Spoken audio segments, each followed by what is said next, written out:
ఒక్కసారి A4 play చేయండి. Yes, A4కి వద్దాం. ఇప్పటి వరకు ముగ్గురు గురించి డిస్కస్ చేసాం. ముగ్గురు రావులే, ప్రభాకర్ రావు, ప్రణీత్ రావు అండ్ రాధాకిషన్ రావు.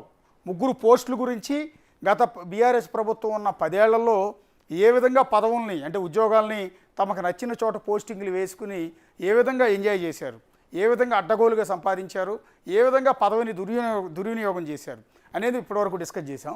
A4కి వద్దాం. ఈయన చాలా కీలకమైన వ్యక్తి భుజంగరావు. భుజంగరావు గురించి అనేక ఆసక్తికరమైన అంశాలు వెలుగులోకి వస్తాయి.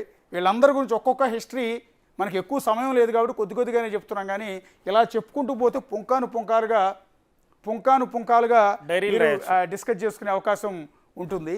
ఇప్పుడు A4కి వద్దాం. భుజంగరావు హిస్టరీ ఒకసారి చెప్పండి. భుజంగరావు గురించి తాజా సమాచారం ఇప్పుడే వచ్చింది. ఈయన పేరు చెప్తేనే గుర్తుకొచ్చేది భూదందాలు, సెటిల్మెంట్లు అని చెప్పి ప్రస్తుతం ఇన్వెస్టిగేషన్లో బయటకు వస్తున్న అంశం. ఫోన్ ట్యాపింగ్ వ్యవహారంలో తను కూడా వెల్మ సామాజిక వర్గానికి చెందిన వ్యక్తే.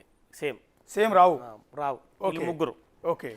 తను ఇందులో అంటే వాళ్ళు చెప్పిన విషయం ఏంటంటే గత ప్రభుత్వంలో ముఖ్యమంత్రిగా పనిచేసిన వ్యక్తి, ఒక మాజీ మంత్రి, ఇద్దరు మాజీ మంత్రులు, ముఖ్యమంత్రి సన్నిహితంగా ఉన్న మరో వ్యక్తి, కవిత, ఎర్రబల్లి దయాకర్ రావు, కుకట్పల్లి ఎమ్మెల్యే మాధవరం కృష్ణారావు తదితరుల అండదండలతో పెద్ద ఎత్తున అవినీతికి పాల్పడ్డాడు, భూదందాలు సెటిల్మెంట్ చేసిండని చెప్పి భుజంగరావు మీద ఆరోపణలు ఉన్నాయి. ఈయన ఆస్తి కూడా తక్కువేం కాదు, కోట్లలో ఉంటుంది. భుజంగరావు అంటేనే ఒక చాలా ఇది ఆఫీసరు. గత 10 ఏళ్ల ప్రభుత్వంలో ఎక్కడ కూడా లూప్ లైన్లో పనిచేయలేదు. తను భువనగిరి ఏసీపీగా పనిచేశారు, కుకట్పల్లి ఏసీపీగా పనిచేశారు. తదుపరి మళ్ళీ ఇంకా వేరే పోస్టులో కూడా కీలకంగా నియమించారు. అంటే భుజంగరావు ఎక్కడ లూప్ లైన్లో పనిచేసిన లేదు. ఉమ్మడి ఆంధ్రప్రదేశ్లో కూడా మాదాపూర్ సీఐగా పనిచేసి అప్పుడే ఆరోపణలు ఉన్నాయి భుజంగరావు మీద. భూదందాలు చేస్తాడు, సెటిల్మెంట్ చేస్తాడు, భారీగా సంపాదిస్తాడని. అయినా కూడా చర్యలు ఎక్కడ జరగలేదు. ఇక గత 10 ఏళ్ల కాలం అయితే ఇష్టారాజ్యం. ఇక భుజంగరావు ఎక్కడికి వెళ్ళినా అతనికి పట్టం కట్టే వాళ్ళే అసలు ఎప్పుడు ఉండేవాళ్ళు. తన పైన పనిచేసే డీసీపీని కూడా లెక్క చేయకుండా భుజంగరావు సెటిల్మెంట్లకు పాల్పడ్డనేది ప్రస్తుతం ఇన్వెస్టిగేషన్లో అందుతున్న తాజా సమాచారం. సో ఇలాంటి కీలక వ్యక్తి ఇప్పుడు ప్రస్తుతం ఫోన్ ట్యాపింగ్లో తను కూడా కీలకంగా వ్యవహరించాడు. ఇప్పుడు ప్రజెంట్ ఏ పోస్ట్లో ఉన్నారు ఆయన? ప్రజెంట్ అడిషనల్ ఎస్పీగా ఉన్నారు. అడిషనల్ ఎస్పీ ఎక్కడ? తను ఎస్ఐబిలోనే అడిషనల్ ఎస్పీగా పనిచేశారు. ప్రభుత్వం మారిన తర్వాత. అవును. ఓకే. వీళ్ళిద్దరేమో బయటికి వెళ్ళిపోయి రిజైన్ చేశారు. అవును. అండ్ ప్రభాకర్ రావు సీఎం రేవంత్ రెడ్డి ఆదేశాలతో రిటైర్డ్ ఉద్యోగులు ఓఎస్డీలుగా ఉన్న వాళ్ళందరూ రాజీనామా చేయాలని చెప్పిన నేపథ్యం వీళ్ళు రిజైన్ చేశారు. ప్రణీత్ రావు ట్రాన్స్ఫర్ అయ్యాడు. అవును. సిరిసిల్లకి ట్రాన్స్ఫర్ అయ్యాడు. అక్కడ నుంచి అరెస్ట్ చేసి పట్టుకొచ్చారు. భుజంగరావు ఇప్పటికీ ఎస్ఐబిలో అడిషనల్ ఎస్పీగా ఉన్నారు. ఇందులో నయీం ఎన్కౌంటర్ తర్వాత నయీంకు సంబంధించిన ఆస్తులను కూడా వెనకేసుకున్న ఆరోపణ ఉంది.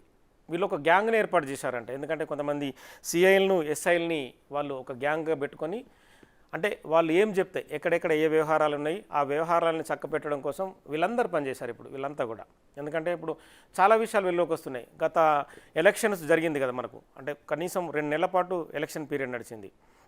పెద్దపల్లికి సంబంధించిన అభ్యర్థి విజయరమణారావు ఎమ్మెల్యేగా ప్రస్తుతం ఉన్నారు.